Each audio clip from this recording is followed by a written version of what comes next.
କ'ଣ ଆପଣ ଝିଅ ପଟେଇବାକୁ ଚାହୁଁଛନ୍ତି? ସୁନ୍ଦରୀ ପଡ଼ିଶା ଘର ଭାଉଜକୁ ପଟେଇବାକୁ ଚାହୁଁଛନ୍ତି? ତା'ଠାରୁ ନିଜର ମନ ମୁତାବକ କାମ ହାସଲ କରିବାକୁ ଚାହୁଁଛନ୍ତି? ତେବେ ଆଜିର ଏହି ଭିଡ଼ିଓଟିକୁ ମୂଳରୁ ଶେଷ ପର୍ଯ୍ୟନ୍ତ ପୁରା ଧ୍ୟାନ ସହିତ ଦେଖନ୍ତୁ, କାରଣ ଆଜିର ଏହି ଭିଡ଼ିଓଟିରେ ମୁଁ ଆପଣଙ୍କୁ ଶିଖେଇବି ଆପଣ କିପରି ଦୁଇଟା ଲବଙ୍ଗର ସାହାଯ୍ୟରେ ଝିଅ ପଟେଇ ପାରିବେ। ସୁନ୍ଦରୀ ପଡ଼ିଶା ଘର ଭାଉଜଠାରୁ ନିଜର ମନ ମୁତାବକ କାମ ହାସଲ କରିପାରିବେ। ଏହି ବଶୀକରଣ କରିବା ପାଇଁ ଆପଣଙ୍କୁ କୌଣସି ପ୍ରକାର ମନ୍ତ୍ରତନ୍ତ୍ର କରିବାକୁ ପଡ଼ିବନି କିମ୍ବା କିଛି ବି ପଇସା ଖର୍ଚ୍ଚ କରିବାକୁ ପଡ଼ିବନି। କେବଳ ଦୁଇଟା ଲବଙ୍ଗର ସାହାଯ୍ୟରେ ଆପଣ ସୁନ୍ଦରୀରୁ ସୁନ୍ଦରୀ ଝିଅ ବା ସୁନ୍ଦରୀ ପଡ଼ିଶା ଘର ଭାଉଜକୁ ନିଜ ବଶରେ କରିପାରିବେ। ସିଏ ଆପଣଙ୍କର ସବୁ କଥା ମାନିବ, ଯାହା ଚାହିଁବେ ତାହା କରିବ। ହଁ ଫ୍ରେଣ୍ଡସ୍, ଆପଣ ଭାବୁଛନ୍ତି କି ଦୁଇଟା ଲବଙ୍ଗରେ ଆପଣ କିପରି ବଶୀକରଣ କରିପାରିବେ? ଆଜ୍ଞା ହଁ, ଇଏ ସତ। ଆମର ତନ୍ତ୍ରଶାସ୍ତ୍ରରୁ ମୁଁ ଆଜି ଆପଣଙ୍କ ପାଇଁ ଦୁଇଟା ଲବଙ୍ଗରେ ଏମିତି ଏକ ଝିଅ ପଟେଇବା ପାଇଁ ବଶୀକରଣ ବିଦ୍ୟା ନେଇ ଆସିଛି, ଯାହାର ପ୍ରୟୋଗରେ ଆପଣ କେଉଁ ବି କୁଆଁରୀ ଝିଅ ବା ବିବାହିତା ନାରୀକୁ ଅତି ସହଜରେ ପଟେଇ ପାରିବେ। ତା'ଠାରୁ ନିଜର ମନ ମୁତାବକ କାମ ହାସଲ କରିପାରିବେ। ତେଣୁ ମୋର ଆପଣମାନଙ୍କୁ ଅନୁରୋଧ କି ଏହାକୁ ଆପଣ ଭାବିଚିନ୍ତିକି ପ୍ରୟୋଗ କରିବେ। ମନରେ କୌଣସି ଖରାପ ଉଦ୍ଦେଶ୍ୟ କିମ୍ବା କୌଣସି ଖରାପ କାମ ପାଇଁ ଆପଣ ଏହି ବଶୀକରଣକୁ ପ୍ରୟୋଗ କରିବେନି। କାହିଁକି ନା ଯେଉଁ ଝିଅ ବା ନାରୀ ଉପରେ ଆପଣ ଏହି ବଶୀକରଣକୁ ପ୍ରୟୋଗ କରିଦେବେ, ସିଏ ସେହି ସମୟଠାରୁ ଆପଣଙ୍କ ଆଡ଼କୁ ଆକର୍ଷିତ ହେବାକୁ ଲାଗିବ। ରାତି ଦିନ ଆପଣଙ୍କ କଥା ଭାବିବ। ଆପଣଙ୍କ ପ୍ରେମରେ ଏମିତି ଦିୱାନୀ ହେଇଯିବ କି ଆପଣଙ୍କୁ ନ ଦେଖି ଗୋଟେ ମୁହୂର୍ତ୍ତ ବି ରହିପାରିବନି। ନମସ୍କାର ଫ୍ରେଣ୍ଡସ୍, ଓଡ଼ିଆ ଫଣ୍ଡା ଚ୍ୟାନେଲକୁ ଆପଣମାନଙ୍କୁ ସ୍ୱାଗତ। କେତେଥର ଏମିତି ହେଇଥାଏ କି ଆପଣ ଯେଉଁ ଝିଅକୁ ଭଲ ପାଉଛନ୍ତି ସେ ଝିଅ ଆପଣଙ୍କୁ ଭଲ ପାଏନି, ଅନ୍ୟ କାହାକୁ ଭଲ ପାଏ, ଆଉ ଆପଣ ତା ପଛରେ ଗୋଡ଼େଇ ଗୋଡ଼େଇ ଥକିଗଲେଣି, ନିଜର ସବୁ ସମୟ ସାରି ସାରିଲେଣି, କିନ୍ତୁ ସେ ଝିଅକୁ ପଟେଇ ପାରୁନାହାନ୍ତି। ଯଦି ଆପଣ ବି ଏହିପରି ପରିସ୍ଥିତିରେ ପଡ଼ିଛନ୍ତି, ତେବେ ମୋ କଥା ମାନି ଦୁଇଟା ଲବଙ୍ଗ ଆଣି ଆଜିର ଏହି ବଶୀକରଣ କରିଦିଅନ୍ତୁ। ଗ୍ୟାରେଣ୍ଟି ଦେଉଛି ସେ ଝିଅ ଆପଣଙ୍କୁ ଦେଖିବା ମାତ୍ରେ ନିଜେ ଆସି ଆପଣଙ୍କ ସହିତ କଥା ହେବ, ଆପଣଙ୍କୁ ଭଲ ପାଉଛି ବୋଲି କହିବ।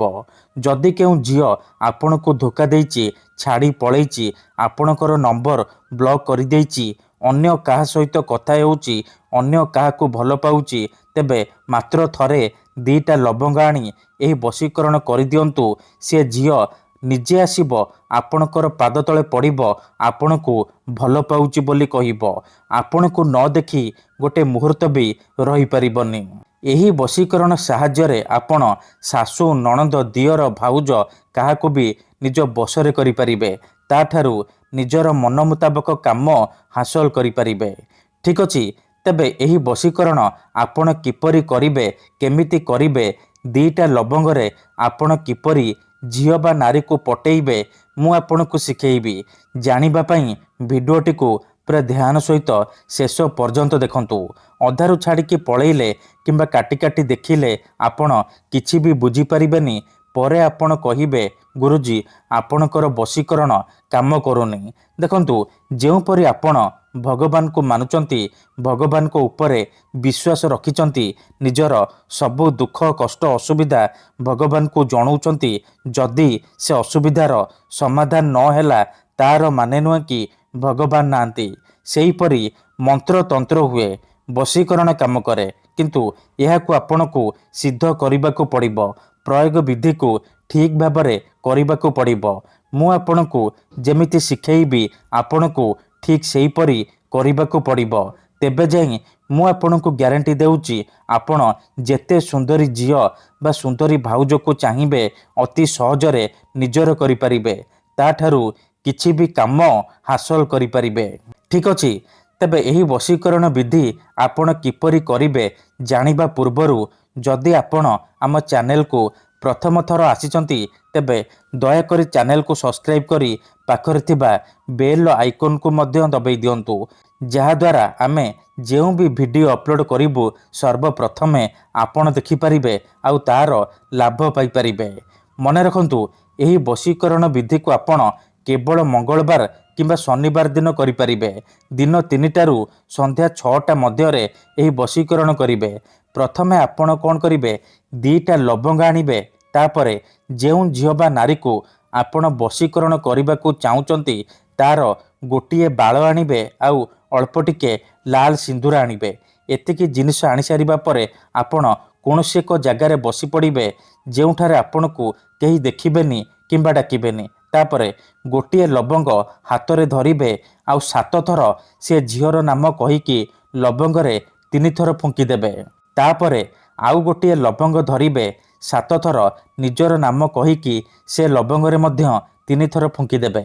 ଏତିକି କରିସାରିବା ପରେ ସେ 2ଟା ଲବଙ୍ଗକୁ ଏକାଠି କରିବେ ଆଉ ସେଥିରେ ସେ ଯେଉଁ ଝିଅର ବାଳ ଆଣିଛନ୍ତି ତାକୁ ଭଲ ଭାବରେ ଗୁଡ଼େଇକି ବାନ୍ଧିଦେବେ। ବାନ୍ଧି ସାରିବା ପରେ ସେଥିରେ ସିନ୍ଦୁର ଲଗେଇଦେବେ। ଏତିକି କରିସାରିବା ପରେ ସେ ଲବଙ୍ଗକୁ ନେଇକି ଘର ବାହାରକୁ ଯିବେ ଆଉ ସାଙ୍ଗେ ସାଙ୍ଗେ ଜାଳିଦେବେ। ଯେମିତି ଲବଙ୍ଗ ଜଳିବ ସେପଟେ ପ୍ରଭାବ ପଡ଼ିବା ଆରମ୍ଭ ହୋଇଯିବ। ସେ ଝିଅ ବା ନାରୀ ସେହି ସମୟଠାରୁ ଆପଣଙ୍କ ଆଡ଼କୁ ଆକର୍ଷିତ ହେବାକୁ ଲାଗିବ। ଧନ୍ୟବାଦ।